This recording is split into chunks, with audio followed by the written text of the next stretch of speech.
Here's a rewritten version of the full transcript from the video you shared, condensed into approximately 700 words, while preserving its tone and narrative style. Trump didn't need to speak to spark a media firestorm. One anonymous post hinting at adjacent sovereign alignment set off a chain reaction. Suddenly, Trump was accused of plotting to annex Canada, with networks like MSNBC throwing graphics at the wall, Operation Maplestorm, and maps with red arrows flying everywhere. TikTokers misquoted history, while Reid and Don Lemon prepared a televised ambush with smug certainty that they were about to dismantle Trump's credibility live on air. Reid likened Trump's plans to a board game, mocking him as an imperialist. Lemon labeled it imperial madness. Inside MSNBC's studio, the atmosphere wasn't one of journalism, it was theater. Reid rehearsed dramatic lines about 1814 and the White House burning, while Lemon practiced his tone like an actor. Their plan was simple: provoke Trump, catch him losing his temper, and declare victory. But what they didn't expect was that Trump came prepared, not with bluster, but with cold facts and a plan. 15 minutes before air, Trump entered the studio in silence. No entourage, no drama, just a folder and a USB. He ignored the mocking from Reid and Lemon, sat down, and waited, calm and calculated. When the lights went on and cameras rolled, Joy started strong, delivering her pre-written monologue on ego, flags, and kings not getting elected. Lemon followed, suggesting this would be an unfamiliar setting for Trump, one without applause or curation. Trump's answer was quiet but cutting. He didn't come for redemption, but for the rerun, the part where their masks fall off. Reid fired historical analogies about Canadian troops and burning arrogance. The screen behind showed the White House in flames. But Trump's reply wasn't defensive, it was arithmetic. He pulled out a sheet: 2.1 million U.S. military personnel versus Canada's 100,000. 74 tanks in Canada, many frozen or in museums. Air power. America's dominance was clear. Florida could handle it before lunch, he quipped. Laughter broke through the audience. Reid and Lemon stumbled.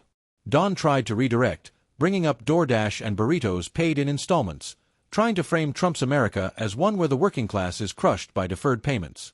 But Trump countered, pointing to Don's $12,000 chair and the absurdity of crying over microloans while living like royalty.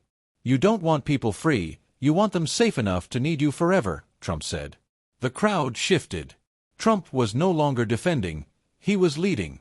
Reid tried to salvage control with passionate accusations about COVID, deregulation, and freedom not feeding people. But Trump remained calm, then pulled out the USB and passed it to the technician.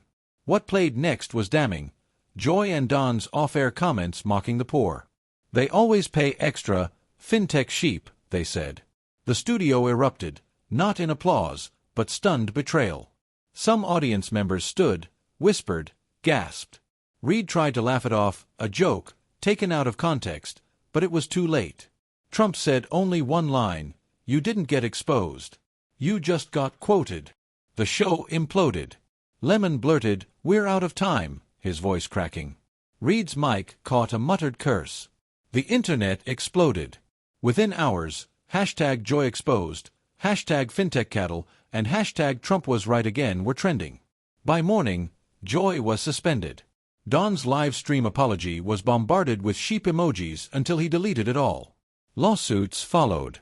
Working-class Americans sued for being insulted by those claiming to champion them. Sponsors pulled out. MSNBC entered damage control. Trump didn't gloat. He simply posted on X, "When you know you're right, you don't need to shout. You just let them speak." The clip was everywhere, remixed, subtitled, turned into EDM. His approval ratings jumped. Independents, factory workers, and exhausted parents saw something they hadn't in years. Someone who didn't flinch, who didn't lecture, who just let the truth land.